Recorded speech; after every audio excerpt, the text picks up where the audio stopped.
calendrier de ce festival, le temps dont il faut mettre. Du conseil communautaire, on va demander à l'initiative ici de viendra faire l'appel. Suzanne Arnaud, présente. Patricia Aubert, Présente. Laurence Buzala, Présente. Philippe Barthélémy, Présent. Ferdinand Bernard, Présent. Nicole Boisis, Présent. Olivier Bonnet,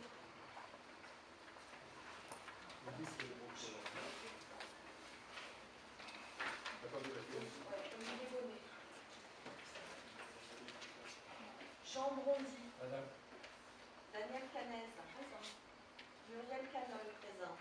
René Castel, Présent. Yvelise Daman, Procuration. Jean-Yves Decroix, Présent. Robert Belleda, Présent. Alain Demargé, Présent. Christian Dest, Représenté. Patrick Espinet, Présent. Yves Fauqueur, Procuration. Louis Ferreira, procuration. Georges Ferrero, Présent. Eliane Février, présente. Édouard Friedler, Absent. Christelle Goa, présente. Jean-Luc Ranet, Présent. Jeanne Eck, Bruno Joannon, Jean-Paul Joseph, René Jourdan, Présent. Elisabeth Lalezard, Pierre Luciano, absent, Excusez. Fanny Mazella, présente. Jean-Michel, Présent. Landine Monnier, présent. Christian Palix, Cécilia Papadassi, présente. Elisabeth Pignon, Représenté. Robert Porcu, Présent. Laetitia Clissi, présente. Sybille Ray, Procuration. André Sama, Représenté. Gabriel Cambon, Présent. Olivier Thomas, absent à la procuration. Michel Rampé,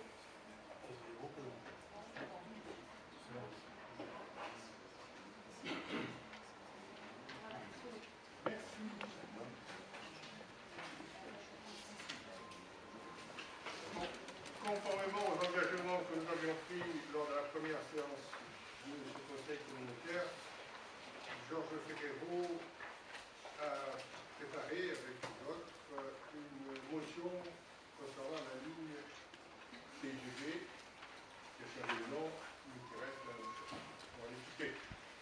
Merci, Président. Monsieur le Président, rappelle aux membres du Conseil communautaire que le projet actuel de la ligne nouvelle Provence-Côte d'Azur entre Aubagne et Toulon a un coût annoncé d'ordre 4 milliards d'euros pour 38 km, soit près de 4 fois plus cher au kilomètre que les autres lignes LGV existantes.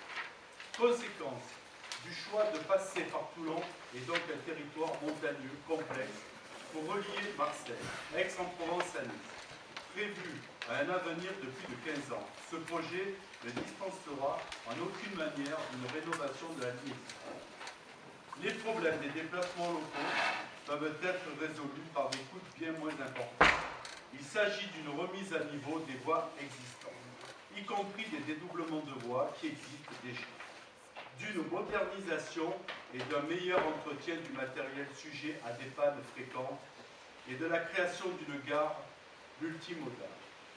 Monsieur le Président précise que l'enjeu devrait donc être de répondre aux besoins des déplacements locaux quotidiens et ainsi de réduire les traumaboses de la pollution des agglomérations, tout en évitant de graves dommages aux populations et à l'environnement.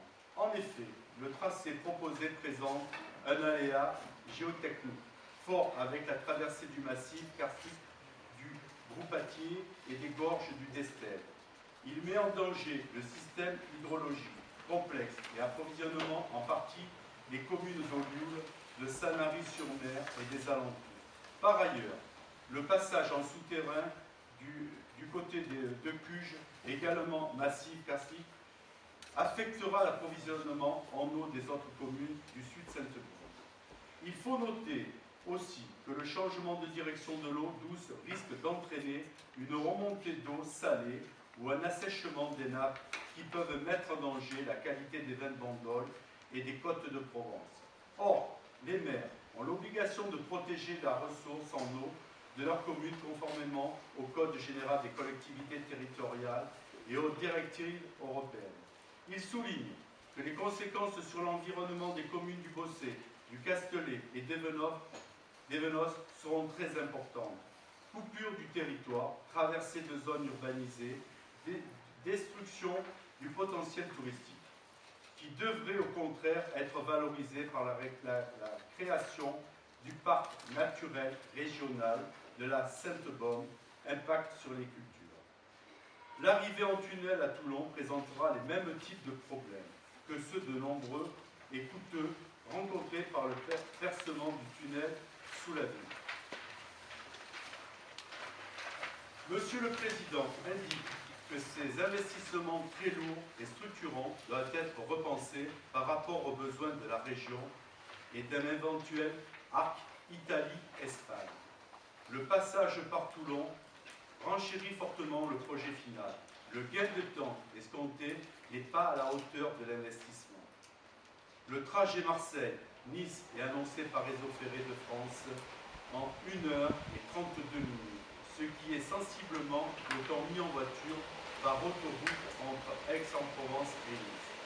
Un tracé direct permettrait de réduire ce temps au moins d'1 heure. D'autre part, ce tracé n'apporte pas de solution fiable à l'est de Toulon. Le doublement des voies dans le sillon pernien qui fait passer la ligne projetée sur le tracé existant ne permet pas d'assurer le maintien des liaisons en cas d'incident ou d'accident. Or, la séparation des tracés est indispensable pour toutes les architectures de réseaux de transport. La logique